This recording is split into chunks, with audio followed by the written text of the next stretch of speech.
Welcome to our program on Kardec Radio.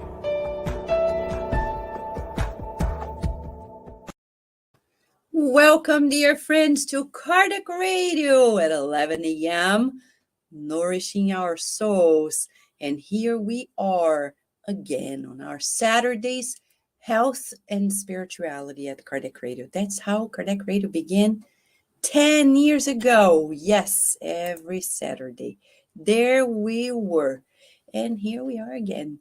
We are beginning a new series every Saturday where we're going to bring to you people who are thinkers, authors, scholars, who talk about what we want to learn. And today, it's about reincarnation, it's about memories, it's about past life regression. Many people have a question. Should I engage in getting to know who I was in a previous life? Kardec addressed this question. Yes, if you go to the Spirit's book when it was published in 1857, Allan Kardec talks to us about getting to know of our previous lives. And forgetfulness of the past is a blessing. Later in the book, The Gospel According to Spiritism, he's going to tell us that it's good to forget, because at the point of our evolution, if we remember everything, we're probably going to have a hard time forgiving others, but mostly forgiving ourselves. But we can't help it. There are times in which we are allowed to open that veil of the past, and we can see through it a little bit of who we've been and who we were in previous lives, and other people as well. Those occasions are truly therapeutic if we understand the message. There are times in which we're going to need the help of a skillful therapist to go through those memories and learn how to become one and less fragmented. Many of us have not fully reincarnated. We're still living past portions of ourselves until one day we get to know who we are and we become more one with ourselves. So we have so much to discuss today. And we brought, the last time we interviewed her, we were not here on this screen. We were only radio, only audio. Now, finally, thanks to technology, we can both hear in the app at Kardec Radio, because you can hear it in the app at Kardec Radio. Kardec Radio has an app. You go there, click on it, and you're going to hear what we're doing here. And if you want, we can have all these different platforms in the app. You see, we're going to be connecting to all the other platforms here at Kardec Radio. So we have the Facebook page, the Twitter page, the Instagram, the YouTube channel, the SoundCloud, where we have more than 6,000 podcasts for you, different hosts. And there we're going to get to know more. Carol Bowman, she's here with us. What a joy to begin this new year, a needed topic for much healing. Past life regression, previous lives, memories in children, and much more. It's about the continuity of life. You want to know more? I want to know more. But go to her website before I bring her here.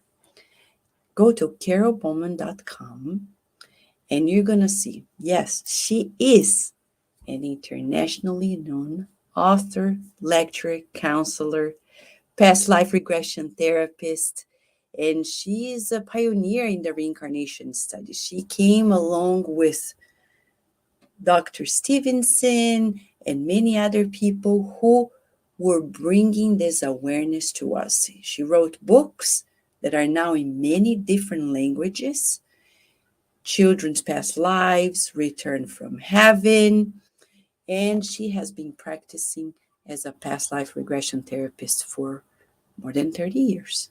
She has a lot to teach to us. And it's a joy because she's become a friend of ours here at Kardec Radio in the Spiritist community. Here she is, our dear Carol Bowman. Hi, Carol. How have you been? Let me get my camera on here. It's good. An angle. It's kind of Beautiful. interesting. All right. Hi. After all this little technical difficulty, we're here, thanks to my husband, who is the tech person in the family. Yes. So it's nice to see you again. It's been a long time. I know. It's great to see you and to be with you. I feel it's like a cozy space that we are here with you. It's great. Yeah, I'm so glad to be here. And Carol, let's remember people, for those who are coming now. Remember the times in which you came to Spiritist events. You were the guest speaker, the keynote speaker at our national symposium in 2009 in Boston.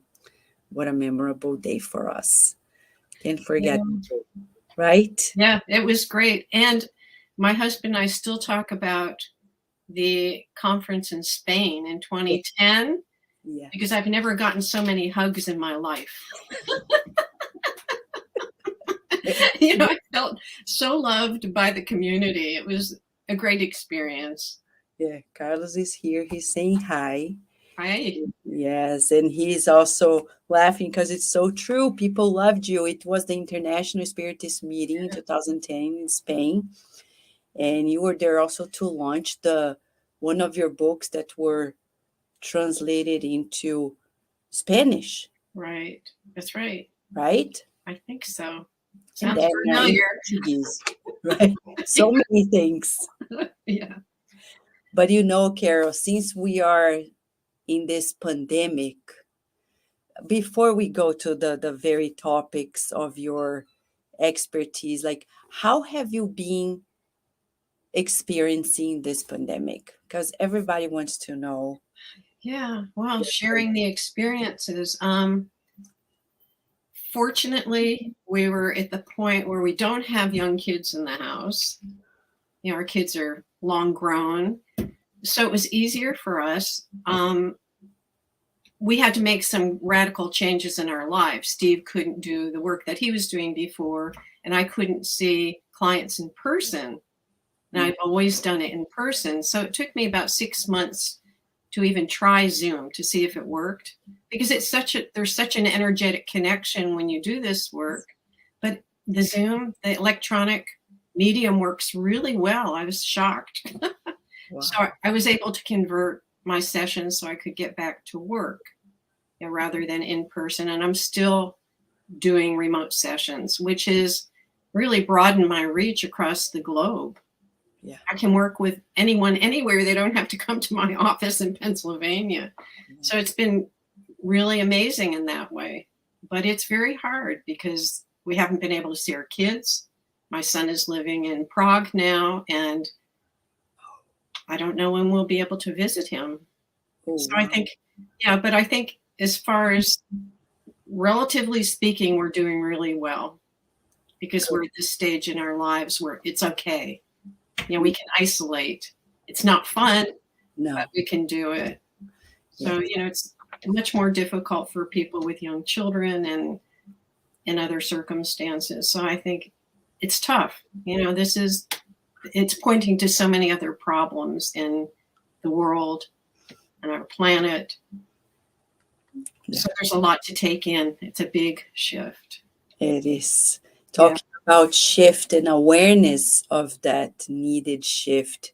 So many people are struggling, as you said, and they don't know what to do with their struggle. So sometimes people end their marriages, or they move somewhere else, and some people even abandon their families because they're like, I've heard so many stories of people going to extreme decisions. But there is always a middle ground, like where people can find help before they make those big decisions. And you, as a past life regression therapist, have a lot to share with us in that regard. How much therapy per se can be helpful what would you say to those people, Carol? Oh, that's a tough one. I don't do marriage counseling, but I think that would be a big part of what's going on. Yeah. Because all of our distractions have been taken away. And here we are. Well, I've been with my husband in the house for 24/7 for the past 25 years. We've both been working from home. So it's not a big shift for us. Mm. But all the distractions, going out, going to concerts, restaurants, the things that we could enjoy together have been, what can we do now? So it's bringing up a lot of issues that we were distracted from before. And I think it's difficult if you don't have a strong foundation in your relationship. There's inevitable estrangement or separation. And I think some more standard counseling would help. I don't know whether past life therapy helps in that case. I think it's more, how do we adjust our behaviors to cope with this? Yeah. And control our emotions too. Just stay cool. Yes. And, when you go outside, take a walk, do things for your health. Exercise, I think, is really important. And as we were talking about before yesterday, diet and exercise are essential, for our immune systems, but also for our emotional beings. Yeah, correct. Yeah. I agree with you. I agree. And now, you have been working in the field of past life regression for so long. Yeah. But you became renowned first and foremost because of your discoveries on the healing aspects of some spontaneous ways that children could remember previous lives. We know in America, it's not as talked about as in India, for example, where reincarnation is just like, oh yeah, people believe in reincarnation very naturally. Or in spiritist communities or countries like Brazil, you would talk about this and it would be more easily accepted. But in the US at first, how was the level of acceptance of people in that regard? Well, I think we're swimming upstream with this because there is so much resistance, because it's not part of our cultural religious beliefs. Well, actually it is for some, but not everyone. Mm-hmm. So it's been a struggle. And I find that, I've been plugging away. And I think when my books first came out, they were very well received, but it's been almost 25 years now. And there are other books coming out with cases and with other research, and mostly from a scientific point of view, trying to verify the memories. And the big problem with the Western cases is that when Dr. Ian Stevenson started this research in the early 60s, he found that the best cases were in Asian cultures or in cultures where they believe in reincarnation. And it's interesting because those children in cultures in which the cultural belief, the parental belief leans towards reincarnation, the memories are much more detailed. It's the mass consciousness is reaching the child and saying, okay, it's a safe climate for you to talk about this. Mm-hmm. Whereas in the West, it's not.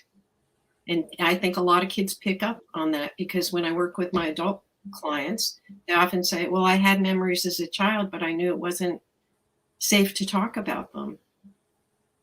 So they end up doing the therapy they could have done when they were children as adults. And I think that's quite often true, that if we have memories as a child that are not addressed, we can carry the emotions or even the physical symptoms into adulthood. Yes. So it's been a hard, pushing forward, but there's a lot more awareness now than there was 30 years ago.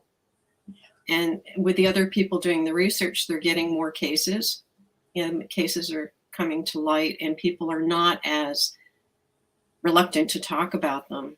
But still, there needs to be a lot of education as to what these memories really are. It's not about verifying every statement a child makes or trying to figure out who the child was. That's secondary to why is this coming up in the child? What do they need from us as adults to help them understand what's going on?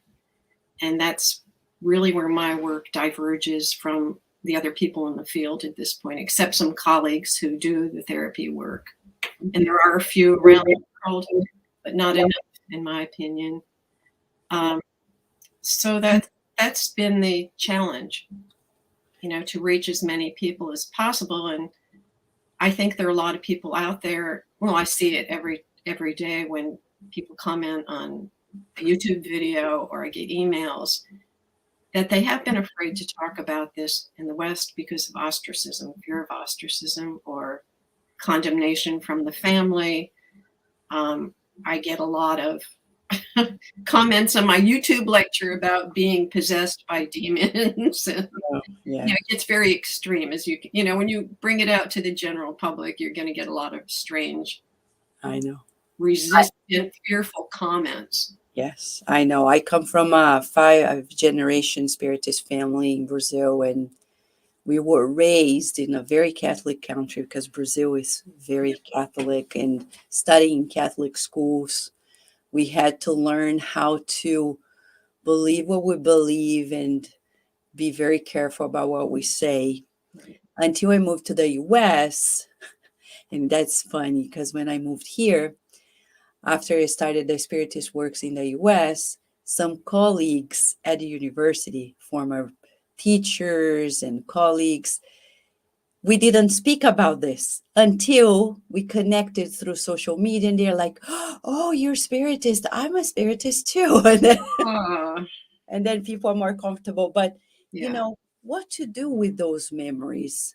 The main question is this, and I agree with you, Carol, that it's not important only to find out whether it's true or false, but the mind is the mind. If it's bringing any content, what do we do with it? How do we achieve a certain form of healing if it's causing some form of distress or confusion? So would you like to share a case with us in which we can approach from a therapeutic perspective the memories of previous lives and successfully achieve a state of wellness? Yeah. Well, generally speaking, Vanessa, and I'll speak to the general and then throw in a few cases so you can understand how it operates. I came to this because of my own children. I didn't know anything about children's past life memories at the time. I knew something about my own memories, and I had done a past life regression with a therapist who helped me cure a chronic lung condition I had for years in one session. So, yeah, it was extremely powerful, but I didn't know children could have memories. And when my children both expressed phobias that I didn't understand, I was lucky enough to have some guidance with that through the therapist I had initially worked with.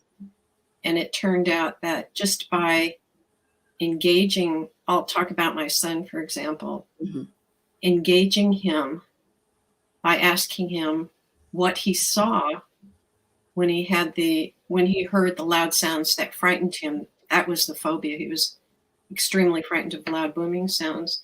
When we asked him, he started recounting the story of being an adult soldier on a battlefield.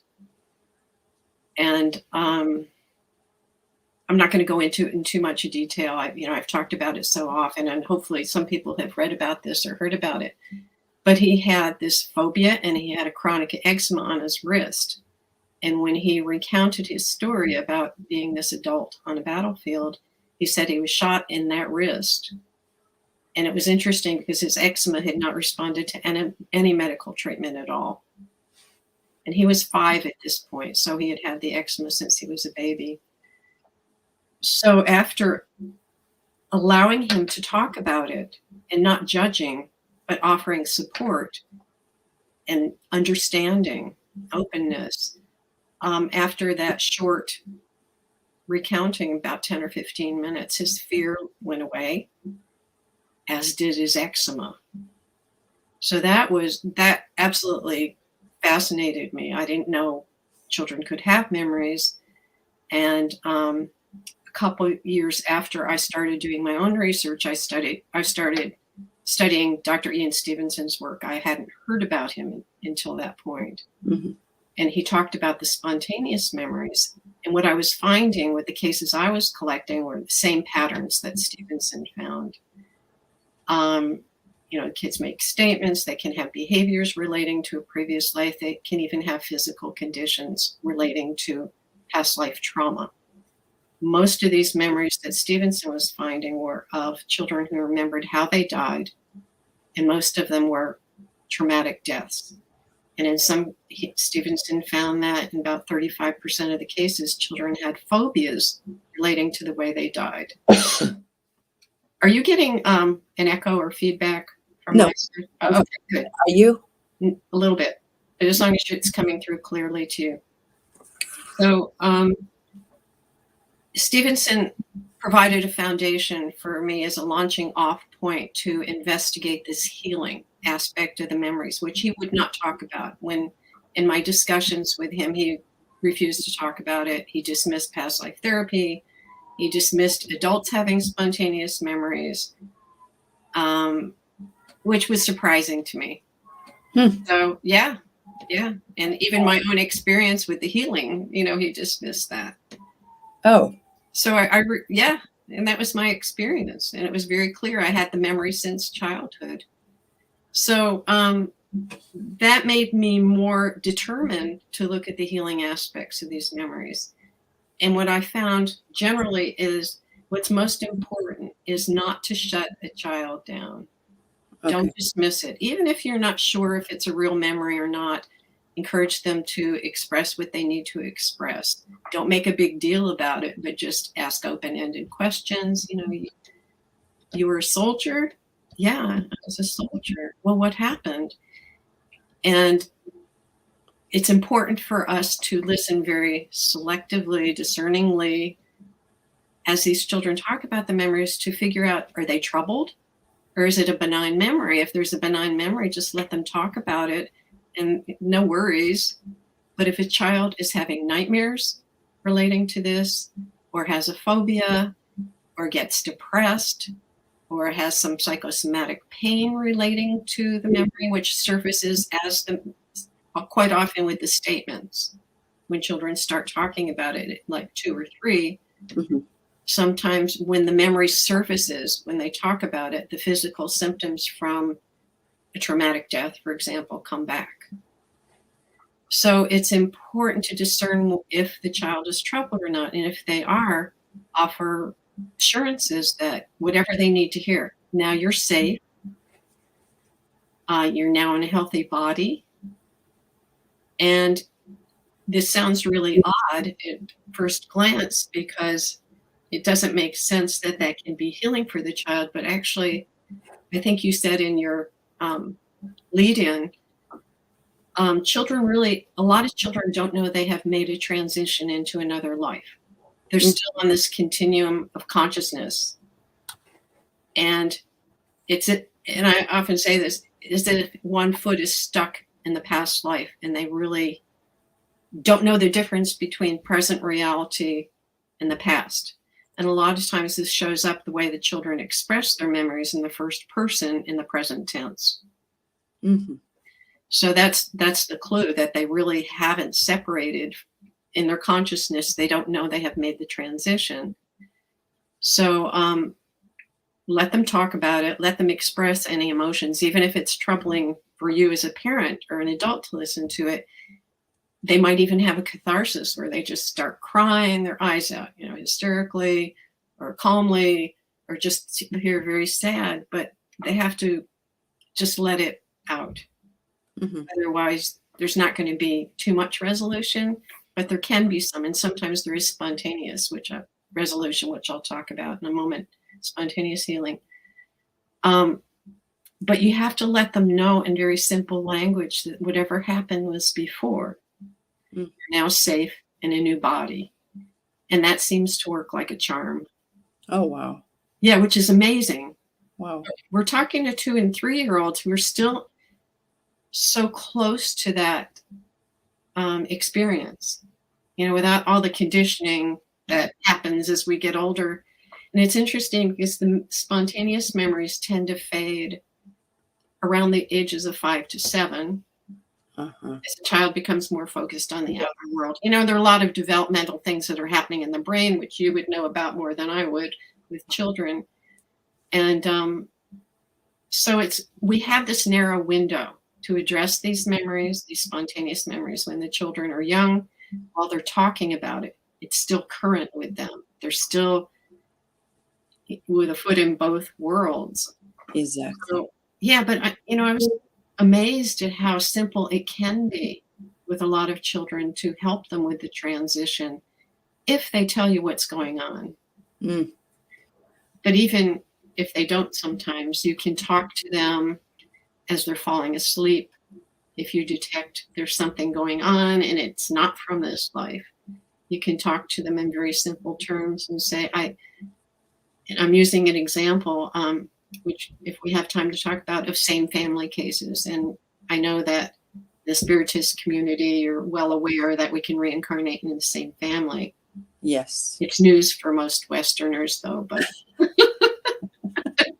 We're getting there. yeah, slowly getting there. And your efforts are appreciated greatly, too, because, But Carol, you're giving us so many therapeutic tools, but since childhood is so precious, it's such an important and critical period of our lives.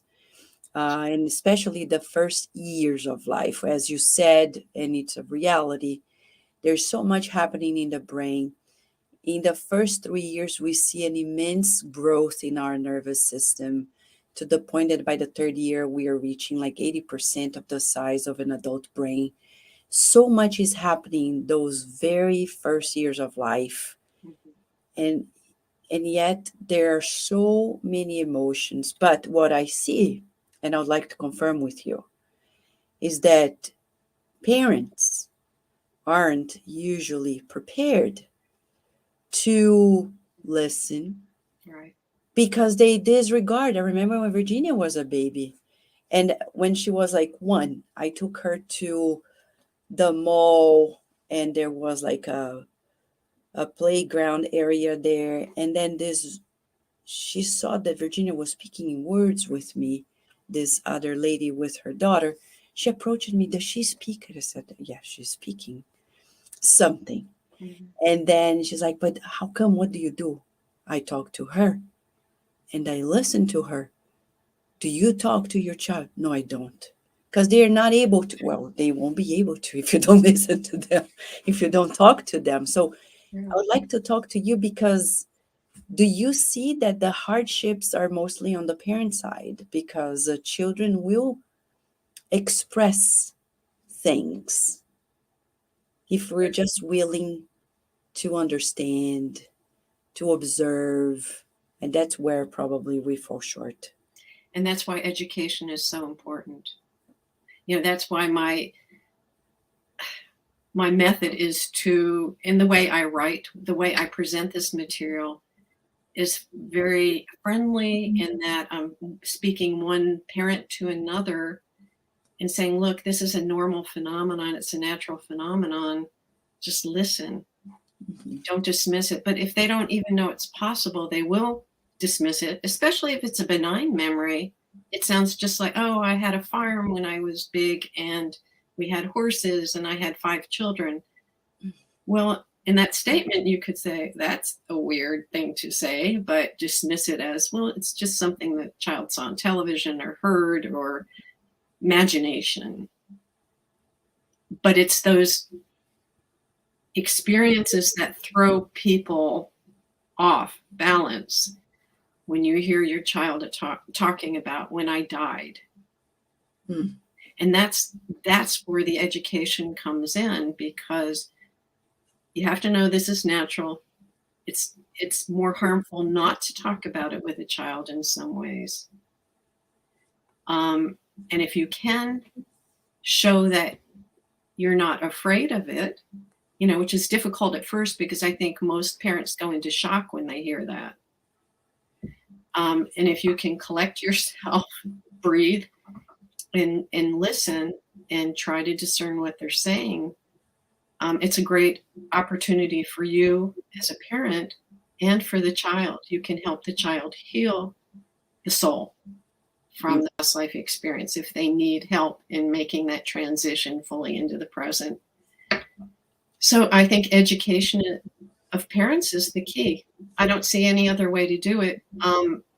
And in some ways, the media has been very helpful when they cover these cases in a good way, in a balanced way, not throwing in the skeptic who's never read any Stevenson or doesn't know the material. You can poke holes in any individual case as a skeptic. But if you look at the aggregate, there are now, thanks to Stevenson, thousands of published cases. Yeah. And I've been doing these interviews for years, so I'm trying to reach a lot of people, and the books are out and other people are writing books now. So it's there, but there's such a resistance in this culture. And that's the biggest impediment, for both the parents and the children. And of course, in this culture, a lot of people, it's not in the Bible, it's bad. It's not normal for the child, so they shut it down. So, but those people are really never going to listen unless it happens to them. But even with them, they probably find alternative explanations, there has to be some other explanation to this. But then they get desperate enough, they can do a Google search now. Yeah. Which, when I first started, there wasn't Google. No, not at all. Email, there wasn't anything. And I think that's why we need more of you. And as many people are here saying how important it is, your work. And I agree. Thank you, Daisy Gallen. That's so nice. Thank you. For your important work. It's pioneering and so important for our society. We need more scholars like you. And I see many people like this friend here, Lulimir from France, saying how people in France are resistant too, though you go to Kardec's tomb and then boom, it's a success. I remember being there at Père Lachaise Cemetery. Kardec's tomb is really popular. I've been there. You've been there, right?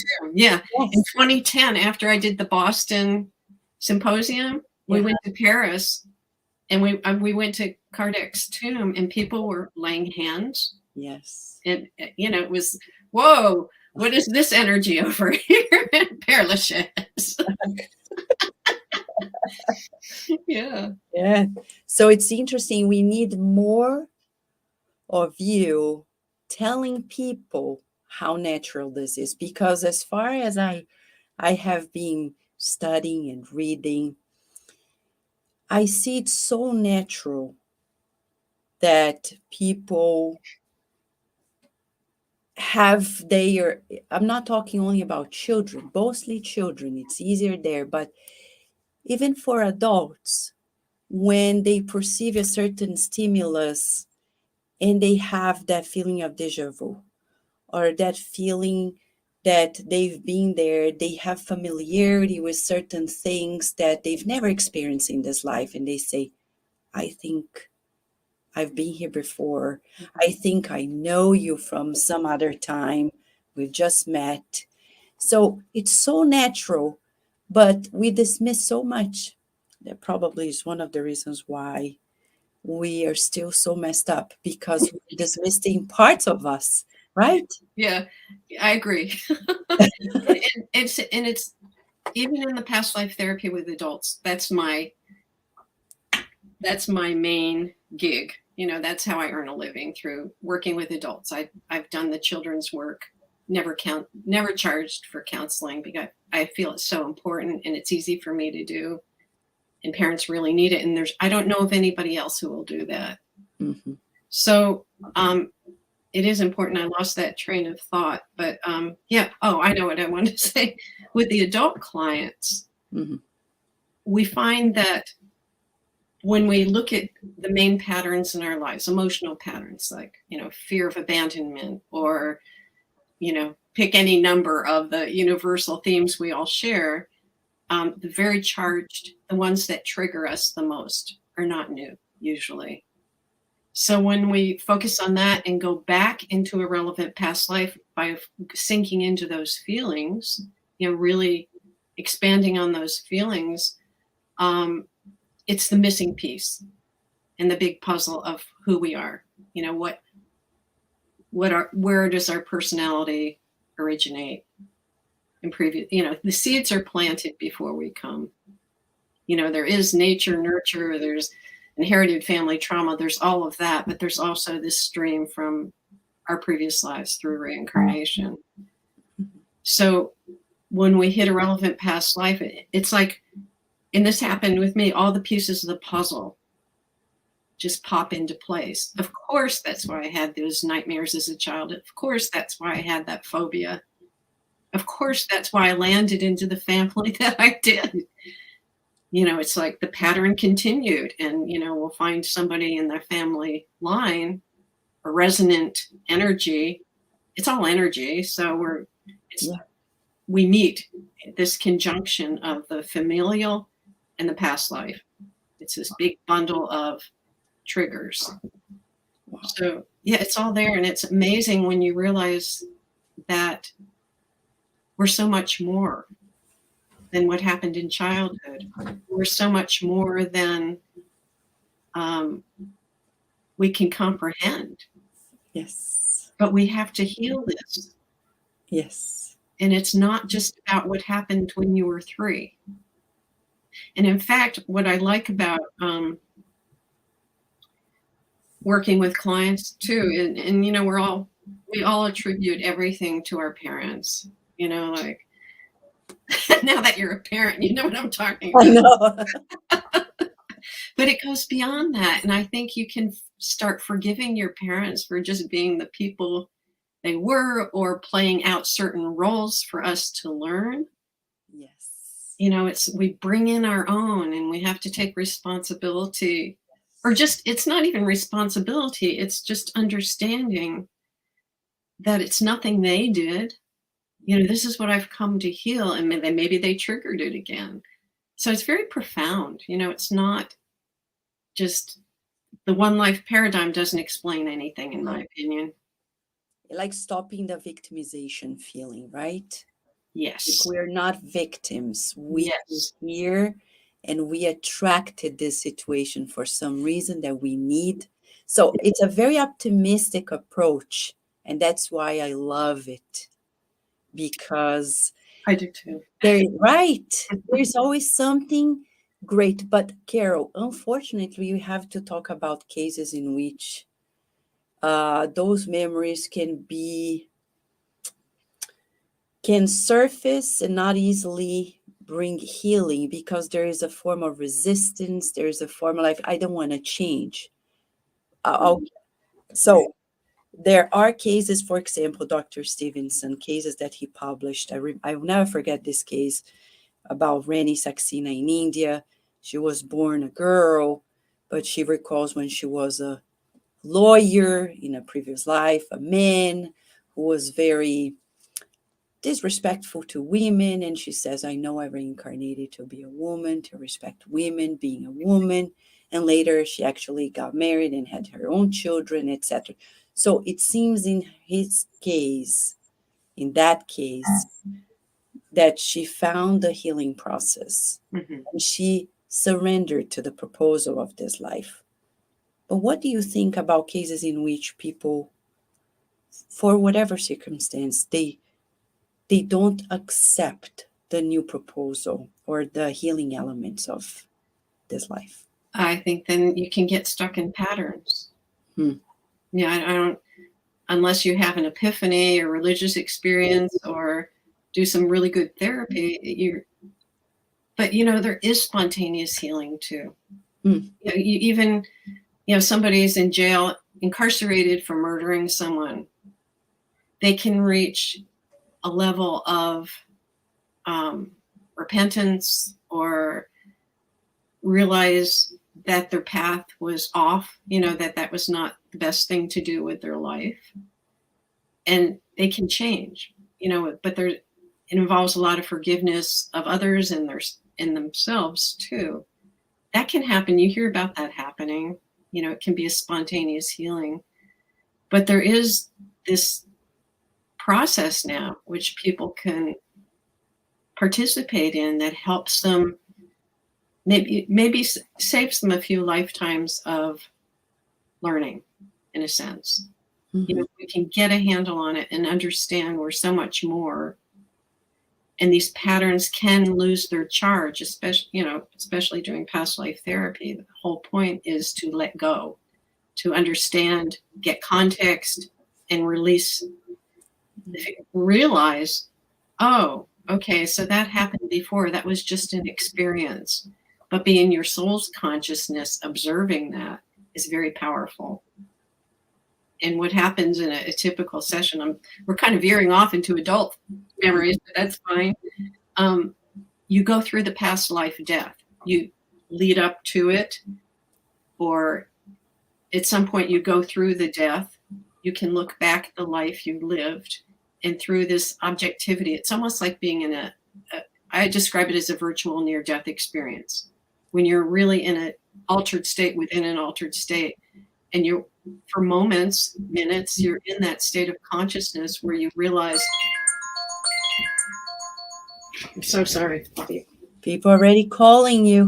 You know what? Yeah, we left. Sorry about that. People are already calling you saying, I need help too. You know what it was? Steve was up here fixing the the Chrome and left the phone. Okay, sorry about that. That's a big no-no in interviews. But there's so many ways now we can heal. And past life therapy is, in my opinion, is extremely powerful. And I don't know of any other therapy where you can be in that state where you realize you're really a consciousness outside of a body and part of this greater consciousness. Mm-hmm. Call it God, call it, Christ consciousness, cosmic consciousness. We can get to those levels spontaneously, but we can also get to them through meditation or past life therapy or prayer. There are a lot of different ways to get there. Naturally, but yeah, we want to share with people, and I want to ask you, there are moments in which the best way to go is to have a skillful therapist, because I've seen cases in which people get to know of the information around the corner somewhere. I was this, and then they are stuck. Instead of moving forward, letting go, they don't know what to do with the content. And I remember in Brazil talking to some past life regression therapists, they would say, if you don't have a skillful therapist, you may just miss the boat.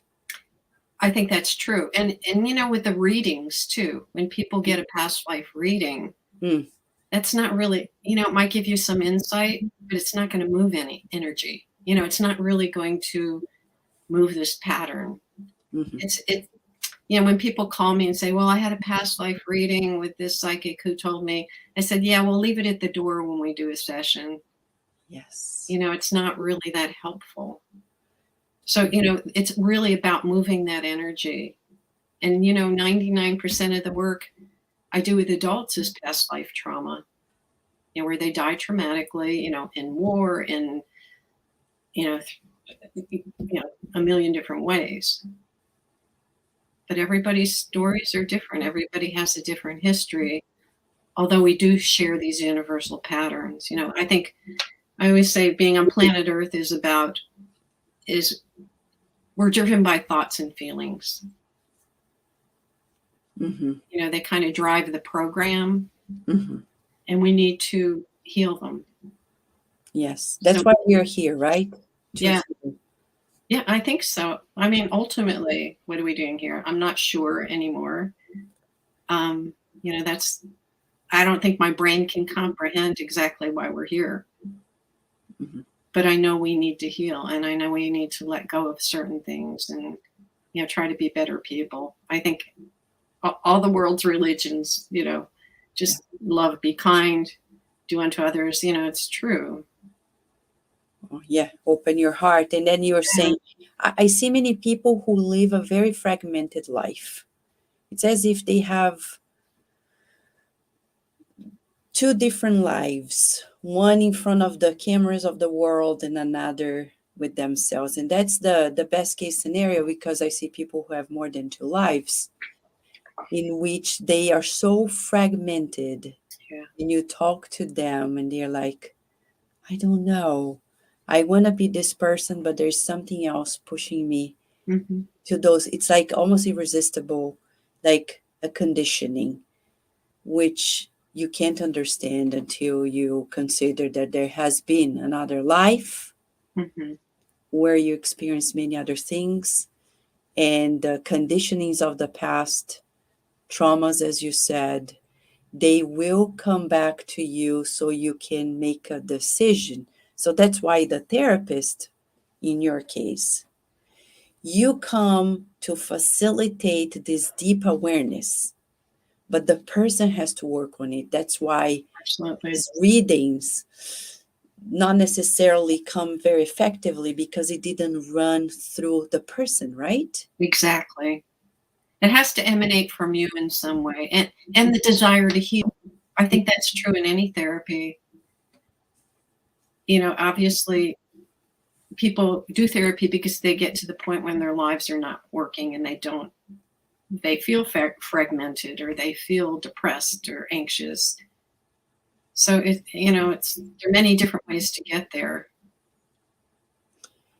And have you seen cases in which people, in case of adults, they get information from their previous life, they know it was bad, that there is a morbid tendency to hold on to that? I'll give a silly example, which is so common in people's minds. Oh, I was a king, I was a queen or a princess, and then, but I was a bad person. But at the same time, I feel proud of it. Like, I was a king and I was a queen, blah, blah, blah.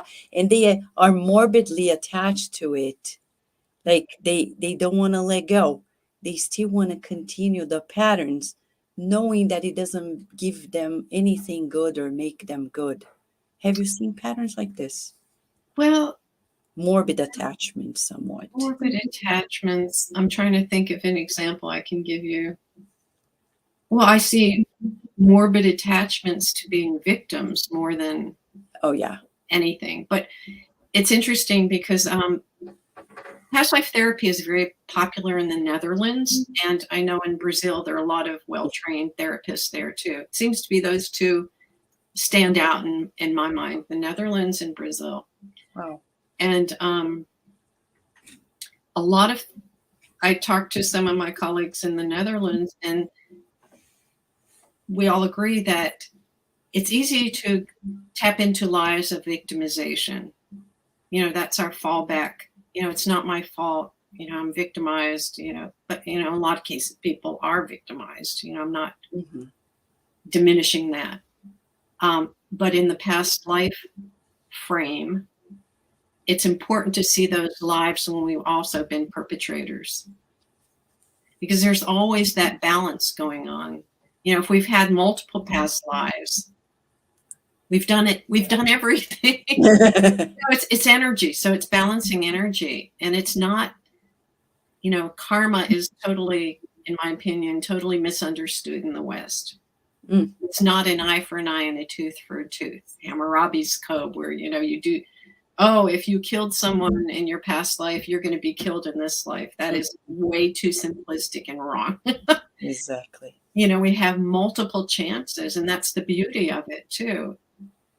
And there was this metaphor I read about from some rabbi who said, I think he was talking to the Dalai Lama about Jewish belief in reincarnation and the Kabbalah, the Kabbalists, that the purposes of all these incarnations is to weave this garment of light.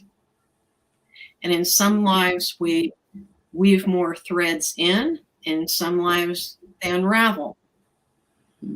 it's not just a straight trajectory necessarily.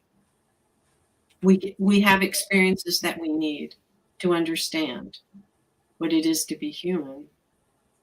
So I just thought of a case that I talk about, which is really interesting. I don't know whether it's really answering what we're talking about, but one woman came to me who was terribly victimized sexually by family members, and nice upper class Connecticut home, all appearances, everything was fine. No, it was horrible. And she had done a lot of therapy, and she came to me, and her question was, why did she suffer so? So when we went through the process, I took her history and we started the regression. Immediately, she saw herself as an SS officer in World War II. And she was going around, ordering mass killings as a male, ordering mass killings. But at one point, he woke up and he said, what I'm doing is wrong. I deserve to be punished for what I've done. And he did something purposely to make them kill him, to shoot him. You just can't walk away from something like that. So he purposely did something that caused his death. Yes. But his last thoughts before he died were, I deserve to be punished for what I've done. And I remember with the feeling in the room when you could just feel this energy lifting. It was palpable. Sometimes this transmutation of energy is palpable. And it was as if this huge weight had been lifted from her as to why. But my feeling is, from working with literally thousands of people over 30 years, we are our own judges and juries. We're part of this creative process as to what we need when we incarnate. And the last thoughts before the moment of death are powerful. That's why so many kids come back remembering their deaths. Mm-hmm. That leaves a very strong imprint on the soul. So it's a much more creative process than we think. Even if we've done something horrible, I think of someone who, as a child, was almost sadistic, and talked about cutting a lot, and oh boy, this is getting a little involved, but he saw himself as one of these slasher, sword-wielding, beyond soldier, more than, just a killer. And your image just went off. There you go. I'm sorry. Disorienting. Yeah. I'm here. Yeah, I know. He saw himself as this slasher in regression therapy. And in this life, he chose to be a surgeon, wielding his knife to heal. Wow. So it doesn't necessarily follow like he had to be killed brutally in this life. He had some epiphany, in the afterlife with his guides or with God, or you can use the sword, the knife, for healing this time. So we are talking about self-realization and forgiveness. Yes. Self-forgiveness is tough at times. Or forgiving others, in my case, those who killed me in my last life and took everything from me. That's been a real interesting journey. Yeah, I've heard some spiritist scholars saying the other week that the ultimate goal for us on earth is love, but if we don't go through forgiveness, right, we won't achieve it. That's right. And that's a tough one, especially if you have been victimized, in this life as a child. It's hard to get there. Yeah. But if you can have this other perspective, this broader perspective, I think it helps. When you see that, oh, now I understand where I'm coming from. and what I wanted to learn in this life. Yeah. Yeah. So- It's not an easy, it's not easy. But it's good to know we need help. Sometimes some people call and say, I'm experiencing this. Why don't you try some therapy? I know it's not any therapist, but you need skillful people in your life to help you digest Yeah.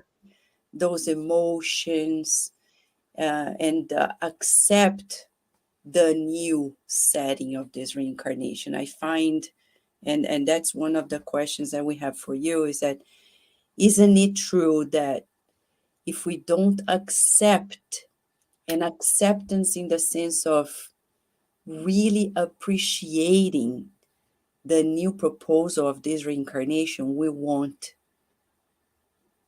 fulfill what we have to fulfill in this life?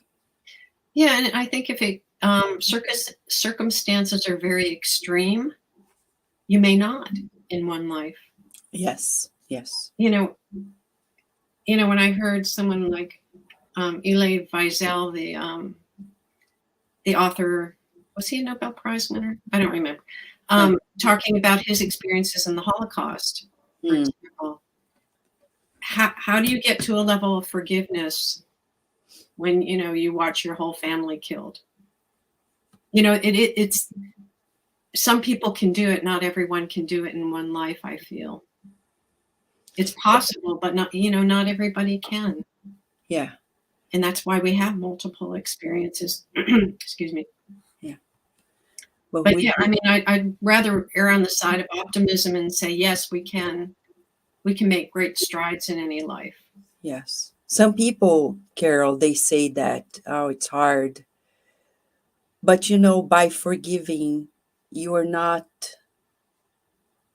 telling anyone or acknowledging anyone that what they've done is right. But we're saying, I want to be free. Yeah. I want to be free because it could be worse if it were me, the perpetrator, the one doing this. So thank God I'm on the other side and I'm not the one causing it. And you want to be free. You want to be light within yourself, like you said of your clients, like when you really make sense of it all and you come to that peaceful state of mind instead of carrying that and holding that grudge that can deteriorate your physical health. I totally agree with you, Vanessa. Right? We Yeah, visit nursing homes here and we see how many people reach their elderly years, and you talk to them. The hardest thing is to forgive. Sometimes they have a hard time forgiving themselves or forgiving others. But that's the prime time of your life when you don't need, when society is not pressuring you anymore, Mm-hmm. Yeah. not expecting much, but you have your days to live in a very lightly manner, really forgiving and forget. So I think it's a learning process, right? It is. And I've seen elderly people change naturally, like you're saying, the people in the nursing home, Yeah. Okay, so my daughter mistreated me, or my son, or somebody, or my ex-husband, but they're finally at peace with it. Maybe, they soften They soften. sometimes. Sometimes. Yeah. Yes. Yeah. Or they can remain bitter. And, I don't know what consequence it's going to have in a future life, but it probably have some consequence where, they just have to learn. And Carol, since you have done such an immense work bringing that awareness in the U.S., in the Western society about the importance of just accepting the facts of life as they are, the spontaneous memories, would you say that we will one day bring this content to schools? I'd like to think so. Yeah. I think realistically, it's going to take more efforts from people like you, where you're gathering critical mass here, amongst the spiritist community and outreach. I don't know. I don't know if it's going to happen in 5 years or 10 years, or if I'm going to be here to witness it. But I think, yes, we have to change the mass consciousness. That's the only way that things are really going to change. And, it's things like the pandemic and climate change. It's like, wake up, everybody. Yes. A new generation is coming along. And they're amazing. Yes. And like I'm sure Virginia is amazing. She has you two as parents, and she came to the right family for her.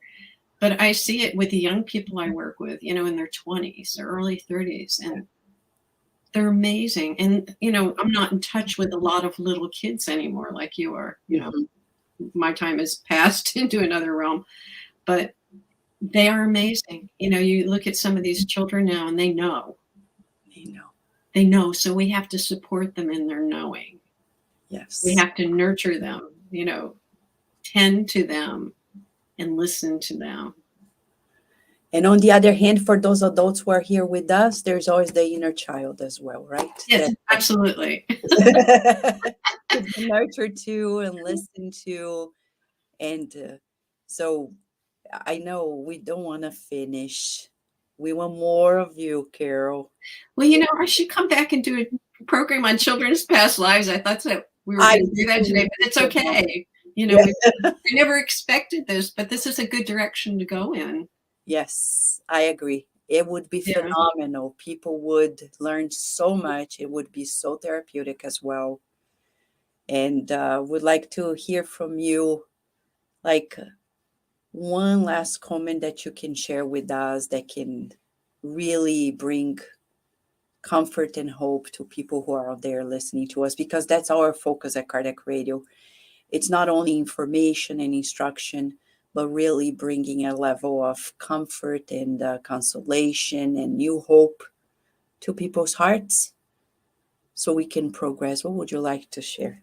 I'd like to share that I know we are really souls having these different experiences. And if we can understand that, it would be easier on ourselves, that there's so much more to us than where we were born, who our parents were, our culture, the conditioning. These are just circumstances of this birth, but we're so much more than that. And we can get in touch with that divine aspect of our natures too, through prayer, meditation, so many ways.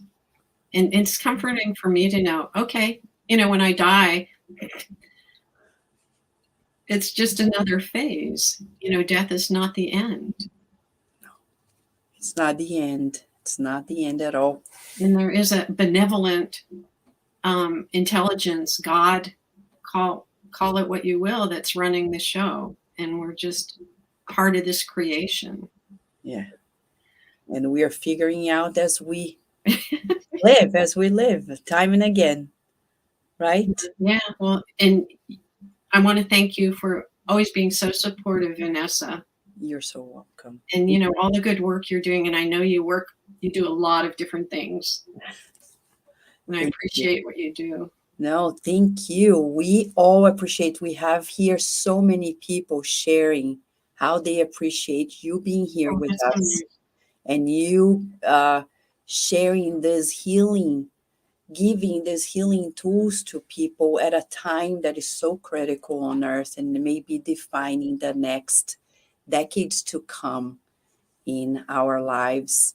So thank you so much. And we heard you and we agree we need to do more. So let's talk about it. Okay. Right? I'd love to. Yeah, and we can talk about the children's memories. Yes. And the healing, get more specific. I loved kind of how we veered off into it. Yes. Yeah. Make it personal for the adults listening. Yeah. Yes. Yeah.